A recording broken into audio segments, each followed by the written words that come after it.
bạn kia đi bơi nha, các bạn nha.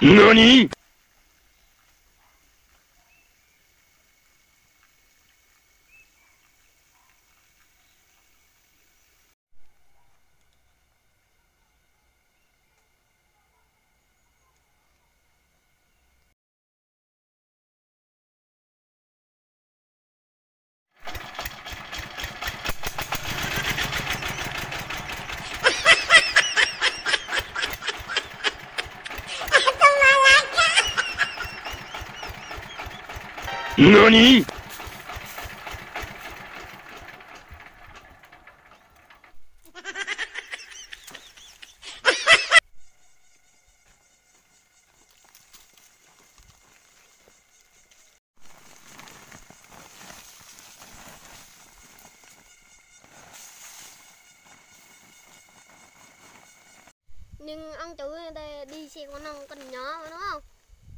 Đủ kê. Tao nhỏ thôi em nha.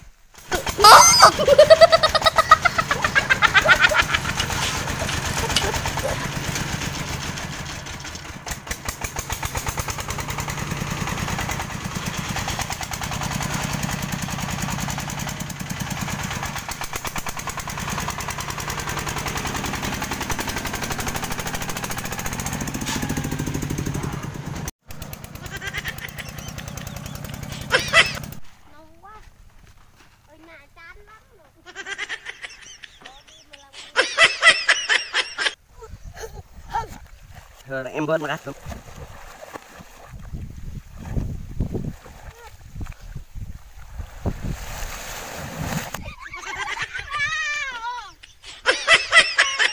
Chào anh em nha. Này, hôm nay chúng tôi sẽ đặt ra thử thách giải nhất 2.000, giải nhì 1.000 nha. Hai thằng cô chấp nhận không? Rồi, 1, 2, 3.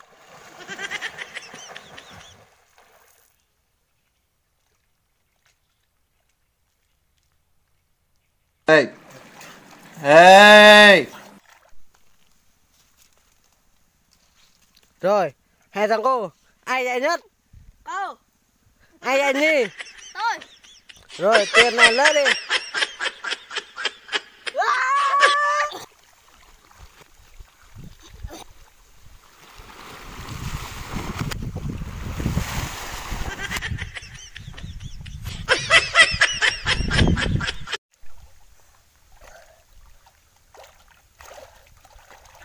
Ui xe đụng lại. Lưng đầu quá. Đầu quá.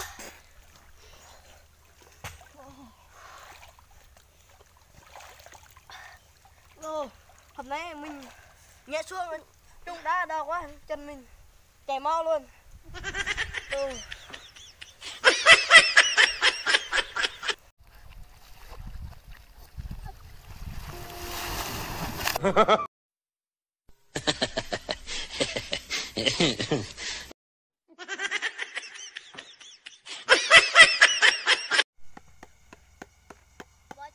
NANI?!